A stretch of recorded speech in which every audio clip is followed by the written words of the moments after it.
Hey everyone, Eric here. Welcome back to my YouTube channel where we talk all things related to personal finance, investing, and real estate, all in the pursuit of financial freedom. I'm a 27-year-old insurance broker, real estate investor, and entrepreneur based out of Kansas City. I have a passion for teaching others financial literacy so that way they can succeed with money. In today's video, I'm going to be breaking down step by step on how to find and buy your next car. So that way you can avoid the pitfalls that come with purchasing a car, such as buying the wrong one, overspending, or buying one that's flat out a lemon. And if you stay till the end of the video, you'll know my exact blueprint on how I identify the right car to meet your needs and properly price it, so that way you are confident in your next car purchase. I will even show you how to use this process to upgrade your car every 3 years for only $29 a month. And no, I'm not talking about a lease. Make sure you stay till the end. You won't want to miss it. And if you get any value out of this video, please destroy the like button for the YouTube algorithm. It really helps me grow the channel and reach more people like yourself. And if financial freedom interests you at all, please subscribe down below to the channel and hit that notification bell. I post every Tuesday and Thursday with content geared towards people looking to maximize their dollar and buy back their time. And one last thing, please don't forget to leave a comment below. I respond to all the comments and I would love to hear your thoughts. I live for this interaction of helping people grow and achieve their goals. First, we need to identify the purpose of the car. We need to make sure we write it down. Very important, we write it down before we even start looking at cars, because each car buying experience is different. One time I may need to buy a car for space for the kids to get around, or I may need just a commuter car to get me to and from work. Or there might be another car purchase where I need a multi-purpose car. It's important that we do this each time we purchase a car, because each car purchasing event has a separate need associated. And we need to make sure we identify that before we even start looking. This will be helpful to refer back to when looking up potential cars, to help us make sure we don't overspend on unneeded extras or end up buying a car we like versus buying a car we actually need. And lastly, if the car that we're looking at does not satisfy the purpose we stated earlier, it makes it really easy to cross off the list and can help narrow down our options so we don't get overwhelmed by what's available. Next, we need to identify the budget, and we need to write this down. We cannot just think about it and then start our car search. I like to write this down just below my purpose on the same page that we wrote earlier, because these are the two most important things we need to think about when buying our car. This is extremely important we do it before we start our search, because if we don't, this will often lead us to inflating our budget to buy a car that doesn't really meet our needs. It meets the needs we perceive we need. Next, we need to brainstorm and start by identifying 2 to 3 cars that are just the makes and models, not years, that fit our purpose. It's important we focus on just the make and model, not the year. That'll be in our next step. I do this by going to Google and searching what I'm looking for, my purpose. And here's some examples of how to achieve some really good options. If I want a good commuter car, I'm going to search best cars, miles per gallon. Because typically I'm not going to be driving a family to and from work. I just need something that's going to provide me comfortable transportation that gets me there efficiently. Another example is if I want a car because I just started a family, I would search best car for small family. This will likely turn up a bunch of compact SUVs. That way you aren't buying more car than you need. Next, we're going to identify the target years of ownership. I do this by looking up each car's specific lifetime depreciation calculator to look at how each car holds its value over time. You need to do this with each car because each car is different. They do not depreciate all in the same way. This step is important to do before we purchase any car, because most cars depreciate on average 40% within the first 4 years of being new off the lot. We can take advantage of the car's non-linear depreciation schedule to find windows where the car loses the least amount of value for us to own it. By knowing these years will help us be confident in knowing what car year we actually need. There are a few depreciation calculators out there, but I like to use CarEdge. And no, this video is not sponsored by CarEdge. It's just a reliable website that I like to use for a wide variety of cars. These depreciation calculators tell us on average the amount the car will depreciate based on its age, model, and mileage.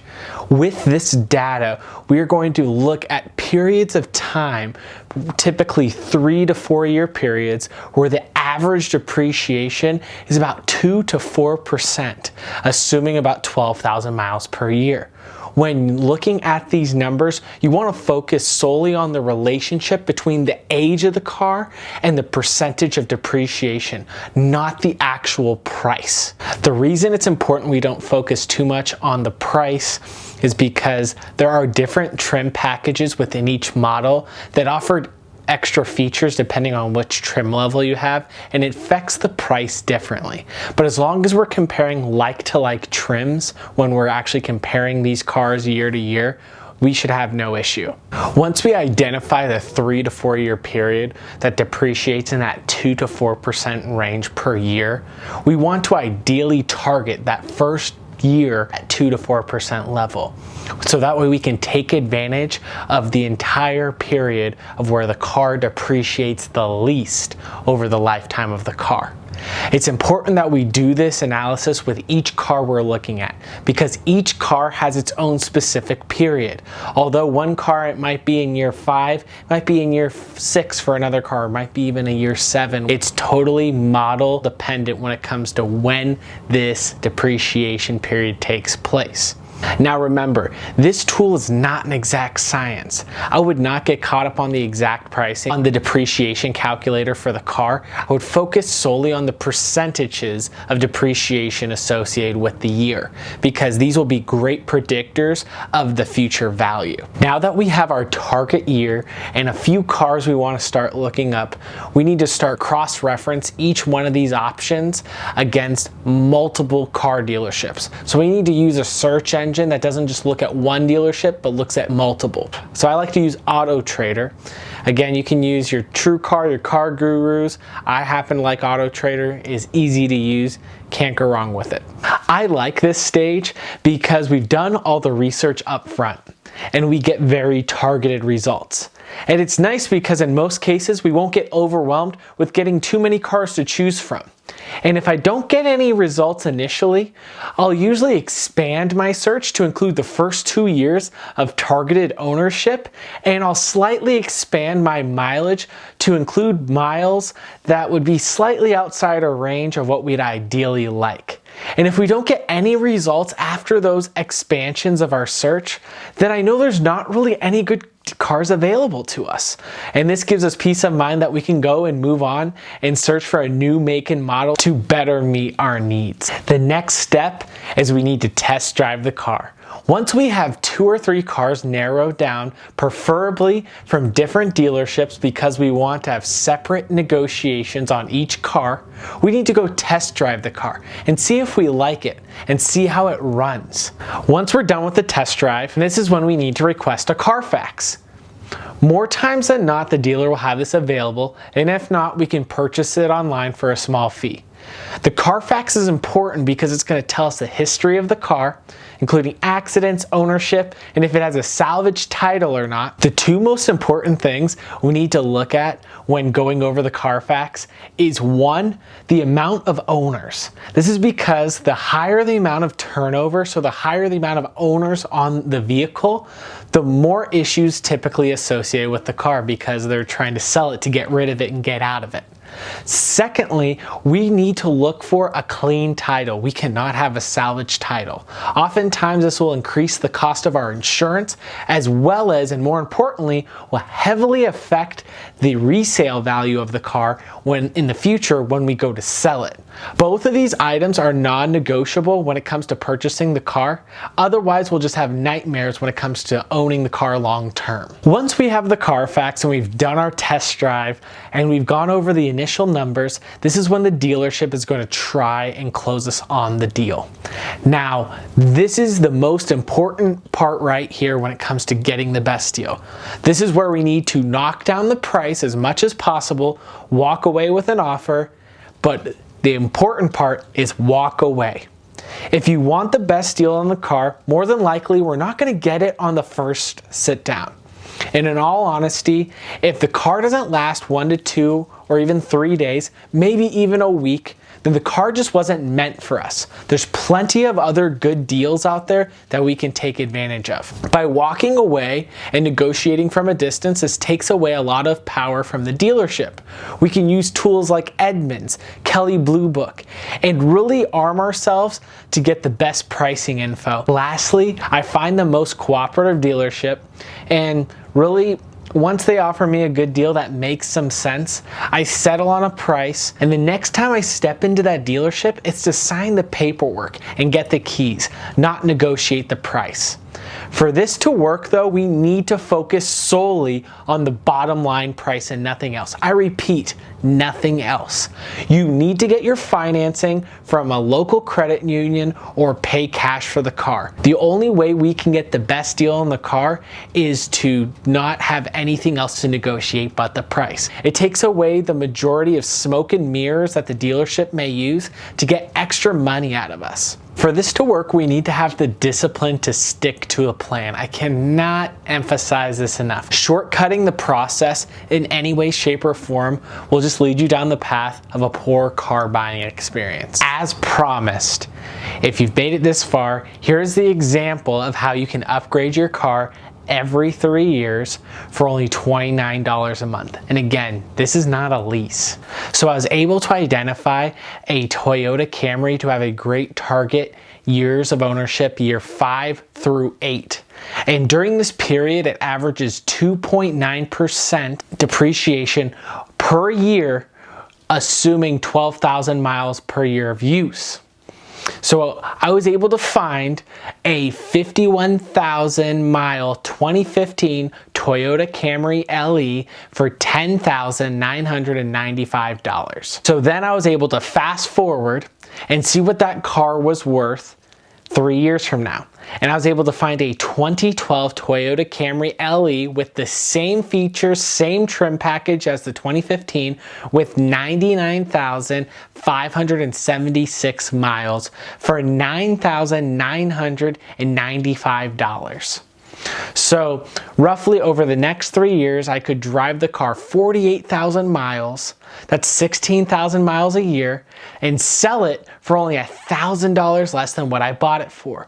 Over that 3-year period of ownership, it's going to cost me only $29 a month, assuming we're financing the difference. The best part about this process is that if you really like the car and just want to keep driving it and keep it long term for the convenience, you can do so. Or if you want to upgrade it, you can keep repeating this process every 3 years. That's because you're owning the car when it holds its value the best and depreciates the least. If it wasn't for me looking at this depreciation calculator, I would never be able to take advantage of these great benefits. Now remember, each car and car model has different depreciation schedules. Make sure you don't just apply this on a broad blanket spectrum. You want to make sure you're looking at each car's specific depreciation calculations so that way you can identify the target years of ownership and maximize your car's value. Let's briefly recap what you need to remember when it comes to buying a car. Number one, you need to write down the purpose of the car. Write it down. This is what you need the car to do for you and is non-negotiable. Number two is you need to write down the budget just below the purpose. These are the two factors that you need to have so that way it helps protect you from overspending on the car. Number three, we need to brainstorm 2 to 3 makes and models of cars that meet our purpose and our budget. Number four, we need to target the age of ownership by looking at the depreciation calculators so that way we know the best time to own the car where it'll lose the least amount of value. Now, number 5, we need to cross-reference these cars on like a site like Auto Trader to make sure they match what the depreciation calculator is. Now, number 6 is we need to test drive these cars, make sure we like them and they work to our satisfaction. Number 7, we need to get a Carfax, get the history of the car, make sure there isn't anything we don't know. Lastly, we need to negotiate and buy the car. Well, ideally, we'd like to negotiate from outside the dealership, and we need to make sure our financing is taken care of outside of the dealership as well. So that way we can only focus on the price. And when we focus solely on the price, we have a lot more leverage to not have any smoke and mirrors or any rugs pulled out from underneath us when it comes to purchasing the car. By using these practices, even if not executed perfectly, it will save you thousands of dollars in the long run. With that being said, and if you haven't done so already, please hit the like button. And if you really enjoy the content, please subscribe to the channel. It really means so much. And if you could leave a comment, I'd love to hear your thoughts. And if you have any video ideas for future videos, love to hear it down below. I really look forward to seeing you guys real soon.